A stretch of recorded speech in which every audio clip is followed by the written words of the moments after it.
महाराष्ट्र नवनिर्माण सेना के अध्यक्ष राज ठाकरे द्वारा पुणे में मनसे की बैठक में पदाधिकारियों और कार्यकर्ताओं को मार्गदर्शन दिया गया।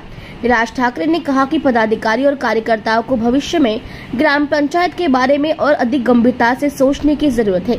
इस बात का ध्यान रखा जाए कि वे ग्राम पंचायत साफ सुथरी रहे। पदाधिकारियों का मार्गदर्शन करते हुए राज ठाकरे ने अपने स्कूली जीवन में अब तक देखी सबसे भ्रष्ट ग्राम पंचायत का भी जिक्र किया।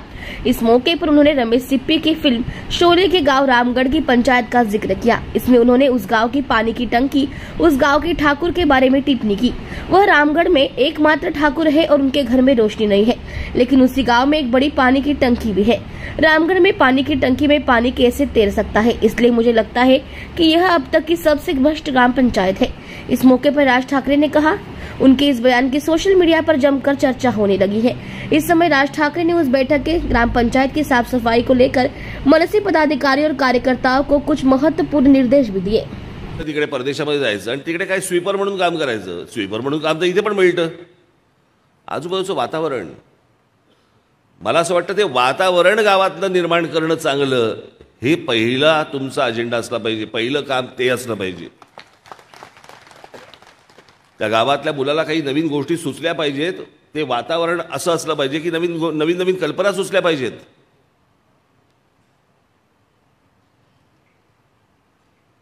मी मध्यंतरी आमच्या अनिल शिदोरेंबरोबर एकदा एका ठिकाणी गेलो होतो, त्याचं नाव नाही सांगत मुद्दा म्हणून।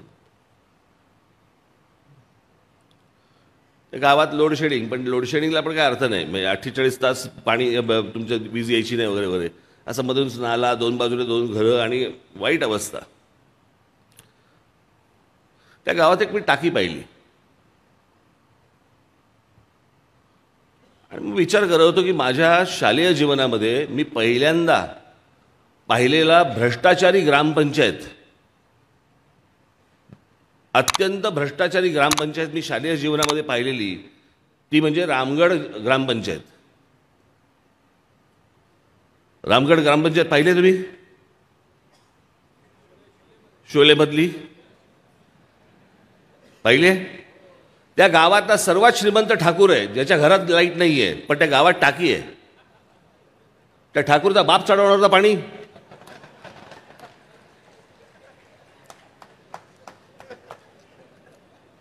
त्या शालेय जीवनामध्ये पहिली पाहिलेली ग्रामपंचायत ही भ्रष्टाचारी ग्रामपंचायत।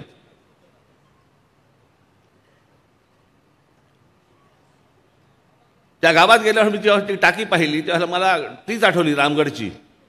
म्हटलं इथे पाणी कोण वरती? बरं त्या पाण्याला काही नव्हतं, म्हणजे त्या टाकीला। हे असल्या प्रकारच्या गोष्टी मला असं वाटतं माझ्या महाराष्ट्र सैनिकाकडनं, माझ्या महाराष्ट्र नवनिर्माण सेनेच्या कुठच्याही माणसाकडनं होता कामा नयेत। त्या गावात गेल्यानंतर अगोदरच्या पिढ्यांमधल्या लोकांना असं वाटलं पाहिजे, अरे काम करावं तर ह्या लोकांनी, नाही तर करू नये।